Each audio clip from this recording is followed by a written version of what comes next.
When I was in college, I got this job as a reading tutor for elementary students. One day we were carpooling over to the school for our afternoon shift. It was me and 4 women in the car. Somehow, we got talking about feminism. All 4 of the women vehemently denied being feminists. I was the only guy, and, as I pointed out in the car, apparently the only feminist. Which is just to say, I was kind of a nerd about gender from a pretty early age. A few years after that car ride, I was living here in Bloomington. I was surrounded by people who thought a lot like me. We saw how gender put people in boxes. We didn't like it. And we had a very specific type of community. We did. That's true. I think a very optimistic, like, we're going to change the world kind of community. Yeah, we're going to change the world. We're going to do relationships differently. Yeah. We're going to do partnership and marriage and all of those things that we saw the generations before us struggle with. We were like, we're going to do all this differently. And then I think a lot of people, I know I did, had the experience of once the partnership or the marriage or the life was established, that some natural falling back that happened. That's Stephanie Solomon. A lot of people call me by my last name, Solomon. Solomon was one of those friends. She's still one of those friends, but we're a couple decades older. It turns out our lives aren't quite as revolutionary as our 22-year-old selves imagined. These days, Solomon works in domestic violence prevention, and she still thinks and talks a lot about gender, in work and in her personal life. So, a couple months ago, I went to her house, and we sat on her couch with her wind chimes just out the window, and checked in about how she's thinking about gender now. This is Interstates, by the way. I'm Alex Chambers. After the break, my conversation with Solomon about trying to approach gender differently than we were taught, and not always managing it. Stay with us.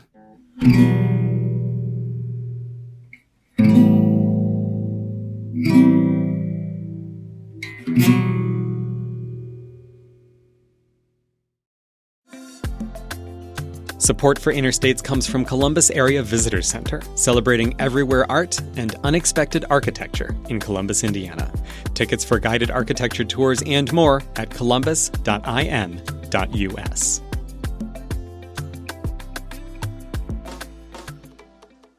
Something that I think was pervasive in my growing up was who got to make decisions.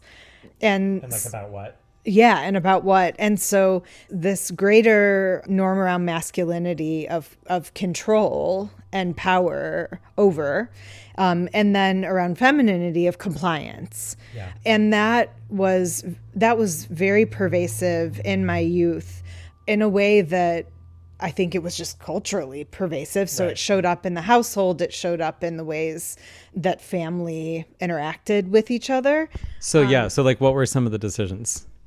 I mean, down to, okay, that's harder. Oh, down to what car was bought. So like my dad often would choose my mom's car for her. And I think, honestly, if you asked her about it, she would say, that's fine. Like he can pick my car. But there was a sense of if I really thought about it, I might have some opinions about like, what do I most want in a car and what color do I want it to be? But generally it was in his realm. Right. And so he made the decision about it. Like it was his area of expertise. Yeah. And then there was a sense of, maybe I wouldn't have picked this sports car, but it's kind of cute and fun. So, and I can put my Barbra Streisand and Sarah McLachlan CDs on. So that works for me. And I think that the compliance for me, I mean, the most embarrassing one is the asking if I can go to the bathroom. Like if I'm watching a movie with a partner, even a friend, may I have your permission to go to the bathroom?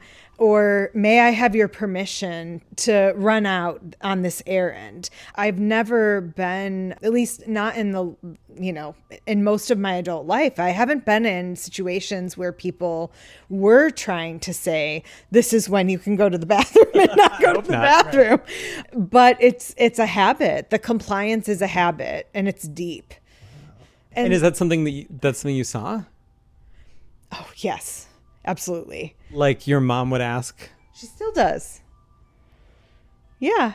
And she doesn't need to. Nobody in the household feels the need for her to ask. But no. And how much of that is like, you're saying it's compliance, and you know this, like you're the one who's there. I don't know. But like, how much of it is compliance versus like some sort of politeness?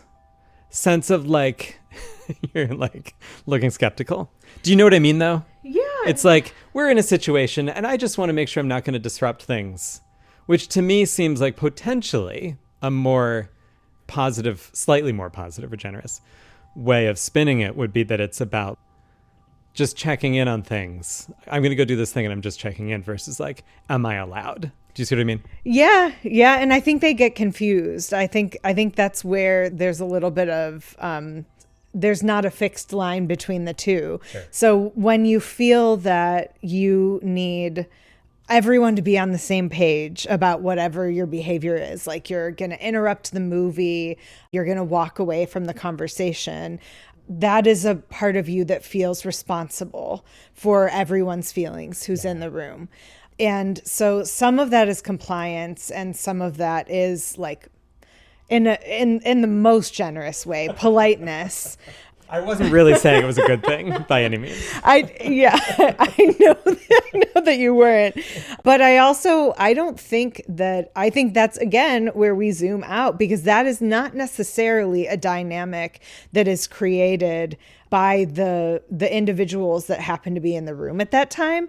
But it's one that if you are a woman like myself, and like some of the other women in my family, who has really deeply taken in that I am responsible for the well-being of the people in this room and the comfort and even just convenience of the people in this room, then that's a deep embodiment, I think, of compliance.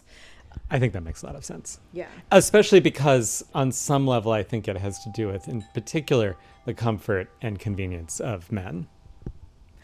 Absolutely. Yeah.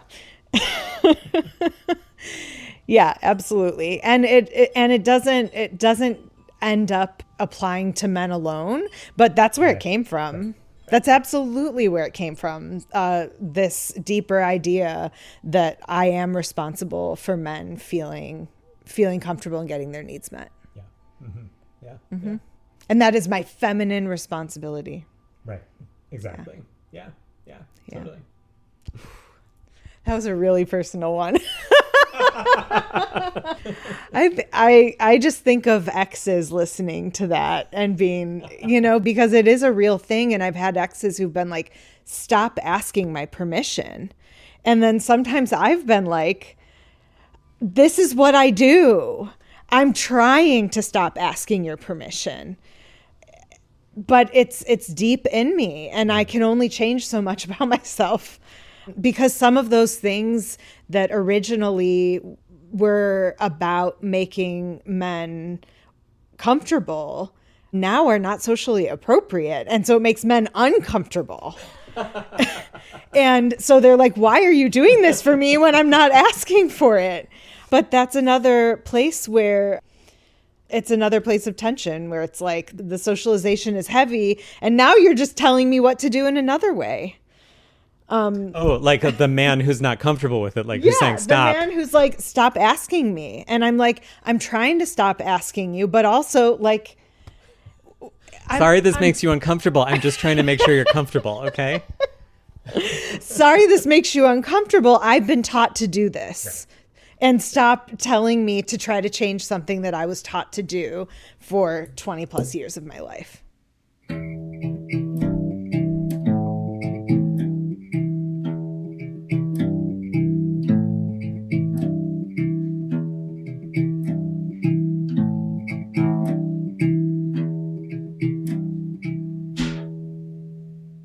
just to bring a little JD Vance into the conversation.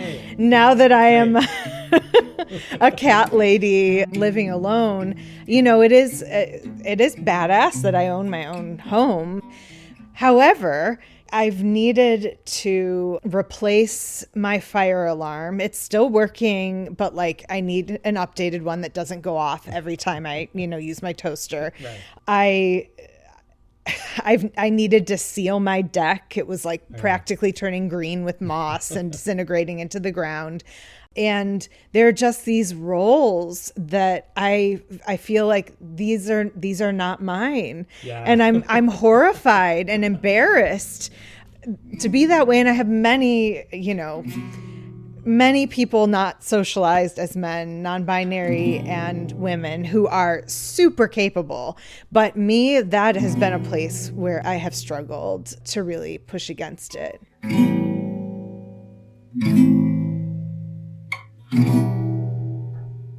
I've always been drawn to romance, and that's another place where gendered norms really played out. It was my brother and my dad would be in the basement. We had a finished basement with a TV watching football, and my mom and I would be listening to classical music or watching a rom-com or a Barbra Streisand special, That's interesting. So even just having romantic feelings and kind of celebrating those and getting into those, enjoying that. I think of my mom as kind of the ultimate romantic and see so much of that in myself. And can you tell me, do you feel like you have a moment where that played out for you? I think it was when I realized that the kind of pop culture that I was the most drawn to was around love. But now that I think of it, it's not just love in a romantic way, but in a nurturing way. One of our favorite books, my mom and I, is The Shell Seekers by Maeve Binchy. Okay. And it's just a family drama, and there's love at the center, but it's also the nurturing and relationships between family members. And those are the stories that I've always been drawn to. And so there's often that, element of romance involved in that's about some kind of, a romantic couple.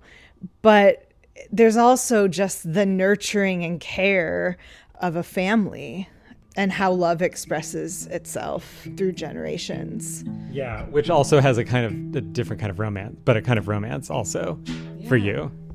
Yeah.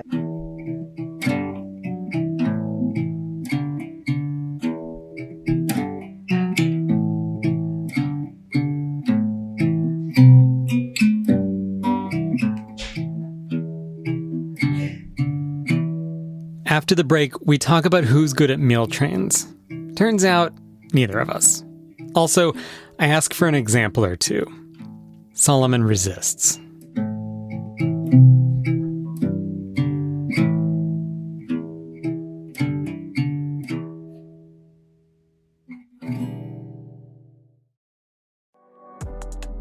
Support for Interstates comes from Mallard Grodner Attorneys, providing legal services to clients and the community. Mallard Grodner Attorneys, understanding, expertise, results. Bloomington and Indianapolis. On the web at lawmg.com.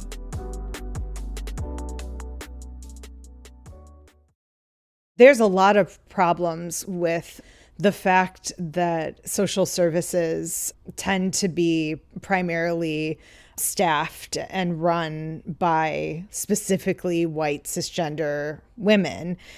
But alongside that, it means that a lot of my jobs, I've worked alongside a majority of women. And then when I have a surgery or something big comes up, I cannot tell you, I had my tonsils out this year, and man, did they just circle around me. I got so many gift cards, handwritten cards, food dropped off at my house that I couldn't eat because I had my tonsils out, but I ate it all. I froze it and ate it after. But just, care was the go-to. Yeah. You saying all that, I mean, really does make me feel uncomfortable. What part makes you Like, feel uncomfortable? I mean, uncomfortable in the sense that, like, it's just reinforcing for me how much, like, because that's where my, like, principles are, but how bad I am at doing that. And I don't mean that, like, like, I know I'm good, like, you're giving me a look that's, like, skeptical. And I think if we're going to sort of generalize about men and women and however we want to, use those terms or whatever, I'm probably better at it than many. But my point is that I also, like, really easily fall into these things. Like you were saying, work is the first thing that I think about, like, always, which I do not like and I'm not happy about. And I'm usually conscious of not being happy about. Like, I don't want this to be on my mind, but it's really hard to get out of that because of how I grew up. Or even, like, I'm not as good as I would like to be about, like, bringing food over to a colleague who, has had a thing, or like a meal train when someone's had a baby or is recovering from something. Like, I'm not as good about that as I'd like to be. I mean, and that makes me think of that no one's a monolith, and so we're all being impacted by this culture and socialization. But then there are going to be all these ways that we're like, yeah, this veers away and that veers away, and I'm not great with the cooking up a casserole and bringing it over. Like, I'd much rather send, like, a gift card or something like that so someone can choose what they want. That's a nice reason. Okay, that was me making myself look good. Really, I just don't want to do extra cooking, So, like, there's these ways that these things show up. They're complicated, and I think that's a hard part of being a human, but also for me, being a human that is kind of obsessed with public health, that I want to think in about broad sweeping populations, but there are so many problems with thinking on a population level when there is so much nuance in the ways that different communities and individuals are living within that. So holding that tension is one that I feel like I'm holding in my life and in my work all the time, of, like, thinking about something on a population level and then being like, of course it doesn't exactly compute to what my day-to-day life as an individual is or anyone else's. Yeah. So one thing that I do feel like we haven't really done is, like, just kind of gotten, like, really down into that many specifics. And so maybe that is what I would like to do. Yeah. But I've been having a little bit of trouble, like, sort of finding the way in. I think some of that is that I tend to be a person that is constantly thinking, okay, here's this thing that's happening in my individual life. Do I or do I not bring someone food when there's a meal train? But then I can't help it. I immediately am like, what does that have to do with the way I was raised? What does that have to do with the community I lived in? What does that have to do with the country, the culture?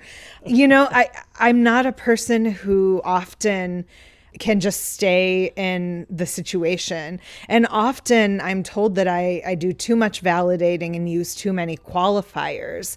But it's not necessarily about trying to say, this is why you should believe me. Often it's me talking out loud, trying to make sense of what does it mean to have these deep and emotional personal experiences and be a person, a flawed person in the world, and have this whole context around me. So what's about me and what's about the context? And I think it's both, obviously.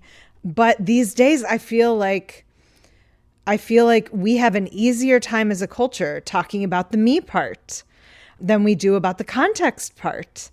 So I'm always going to push towards the context because, we love hearing people's stories.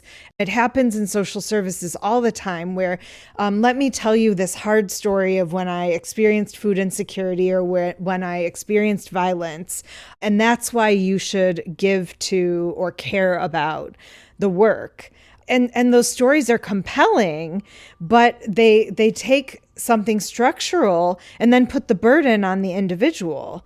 And so I love telling stories about how gender has acted in my life.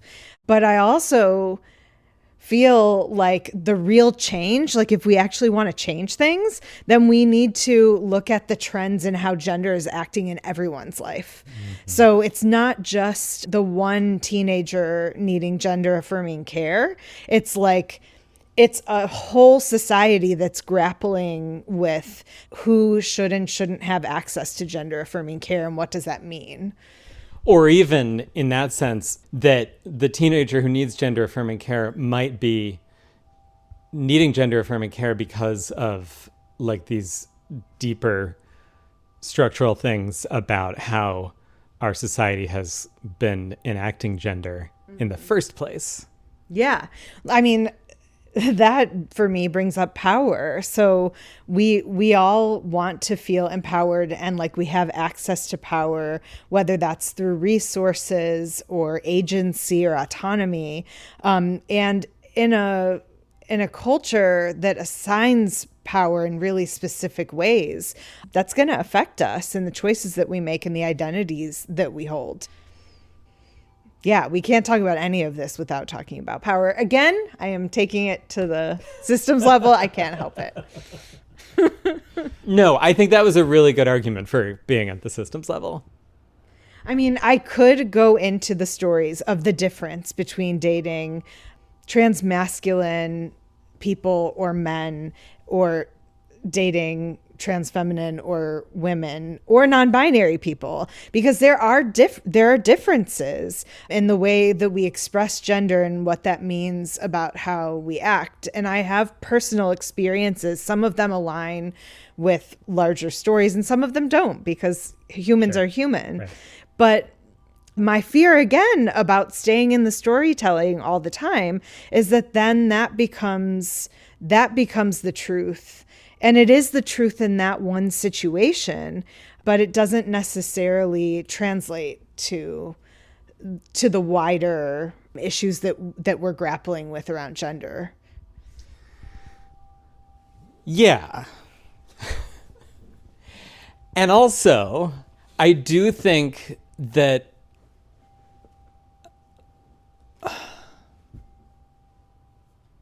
like, I absolutely get that, like, sort of going into, like, the individual stories or the personal stories can reinforce this idea that it's just about the individual. But I also think, like, to really understand something, it really, like, we learn through stories and characters. Mm-hmm. And, like, when we are hearing a story, even if it's a personal story, like the person telling the story, if it's about themselves, they become a character and so on. But, like, then we connect with those, and, like, those do reveal things to us. Mm-hmm. Absolutely. And, I mean, it makes me think of StoryCorps and the right. different movements to collect lots and lots of stories. And I think that, like, for me, what I find interesting is, like, when we can have a story, but it's also in a context. Mm-hmm. But, like, I do like to be able to, like, have a good narrative or just, like, juicy details that are also connected to a bigger context. Mm-hmm. Does that make sense?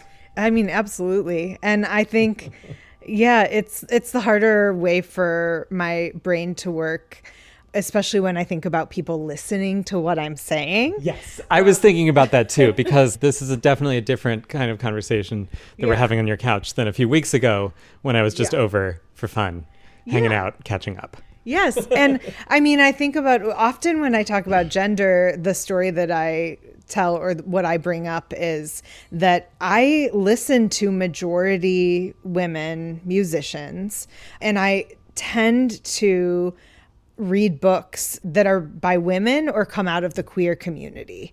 And so there's clearly a set of gender norms that I am way more drawn to. And I I see the ways that is problematic, especially when it means like kind of leveraging that with a partner to be like, I can't build this chair, like, or, oh, I'm having a hard time building this chair, in order for them to be like, I'll put the chair together. I'll put the chair together, honey. I'll put the chair together. But yeah, so those things are harder to admit and to talk about in a public way, but they are very true. And the people that know and love me, and even some of the people that don't know me as well, but have been in training with me or had me as an instructor, I'm pretty open about those things, as messy as they are. Yeah. So like, is there like another example of some sort of relationship dynamic that you feel like could help us see something more clearly? That's what I mean about the examples. I mean, I think one of the biggest ones is when I was in high school, I had a secret boyfriend. I was so in love with him. And at that time, I was going with my mom to makeup counters. My mom is beautiful and loves makeup, and she loves shopping. And that was a big thing that we did together. And one day he said to me, you look better without makeup. And I listened. It was like, okay, this boy at the time in my life finds me more attractive and more appealing in a specific way. And so I'm going to shift to that. Later, I was in a partnership where a partner said, I don't like your nose ring. And so my immediate response was, oh, he doesn't like my nose ring. I should take my nose ring out and not wear it anymore. And so power has shown up, whether it's explicitly being used. It's not like it's a strong power over situation to talk about a particular part of someone's looks and tell them what you would prefer. But the way that I took that in is, these are the men that I am supposed to be appealing to. And so I better adapt. And do you think it would have been different if you had been with a woman who had said that? I do, but not just because I do, but because I don't think a woman would say that. And that's not true across the board, but women that I've dated are much less likely to comment on my looks in that way. They might say, oh, you look incredibly beautiful when once in a while you wear something other than a black t-shirt, but it's less likely for them to feel entitled to telling me their preferences around my looks. I see. And that may be something that's shifting, but that's been my experience. Right. Seems doubtful. Yeah.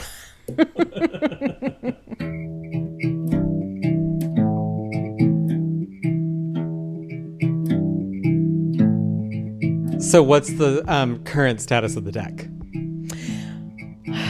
Well, another best old friend, Steph, they were like, this is getting ridiculous. I am coming and I am going to do the deck for you. So yeah, my friends really came in and saved me.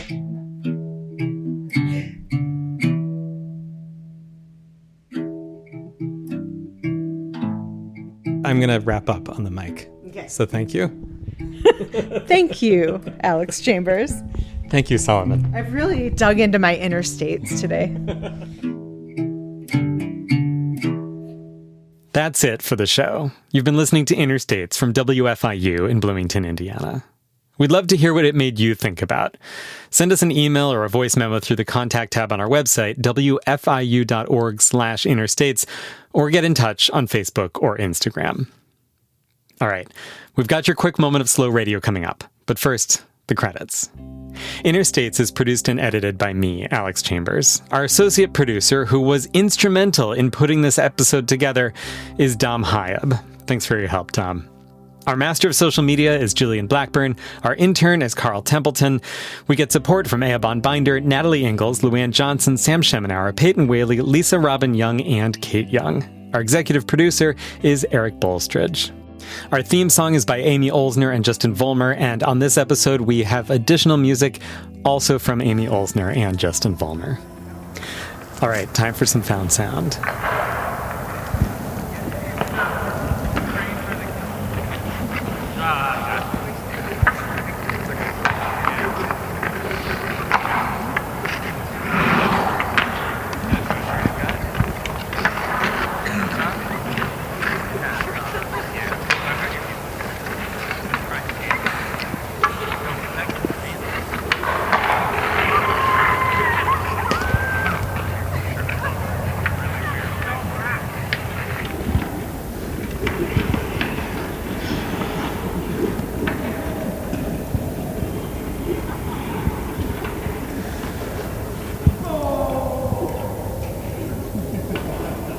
That was distant hockey on a frozen lake. Until next time, I'm Alex Chambers. Thanks, as always, for listening. Subliminal, we make the round sound soon. A dead end for hand ringing. I'm coming home. I'm coming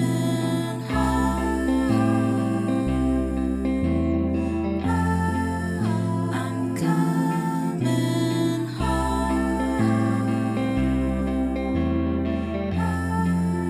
I'm coming